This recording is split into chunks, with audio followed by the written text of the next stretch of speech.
strategist. You can't get a woman within your own race. You go for a woman of a different race, but at least you're going to want a traditional one. I think that's a trade-off system.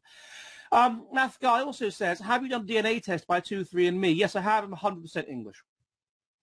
Math Guy also says, are Calhoun's mouse experiments relatable to humans, and is living in a big city or a place with high population density an evolution mismatch? I think they definitely are relatable to humans. Yes, living in a highly dense thing is a city is an evolution mismatch, obviously.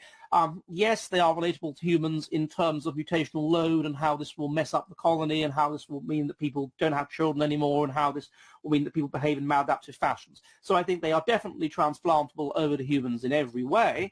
And I've written about this in detail in my book, Race Differences and Ethnocentrism. The problem is, if you look at the book, Modernity and Cultural Decline, is people have failed to replicate his experiment. So the idea that eventually we're going to reach mutational meltdown and stop breeding, that doesn't happen. That only happened in that one experiment. It's not been able to be replicated. In other experiments, which he did, which he didn't publicize, he didn't go on and on about this.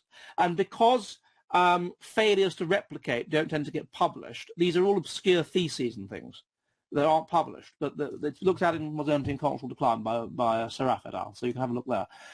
Okay, Yehudi Finkelstein says, Ed, what are the psychological differences, psychological markers like life history, strategy, mutational load between male and female gold diggers who marry spouses for money, like Britney Spears' fiancé Sam Asghari, who is marrying Britney with no prenup? Well, that's up to Britney if she wants a prenup, I would have thought. But I think that it is much more prevalent for women to sexually select for status, and this includes therefore being a gold digger.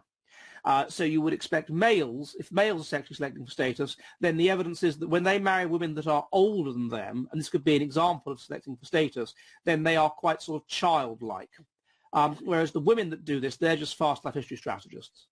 So I did a video on this a while ago. The men that do this, they're sort of childlike. They're looking for a mother who'll look after them.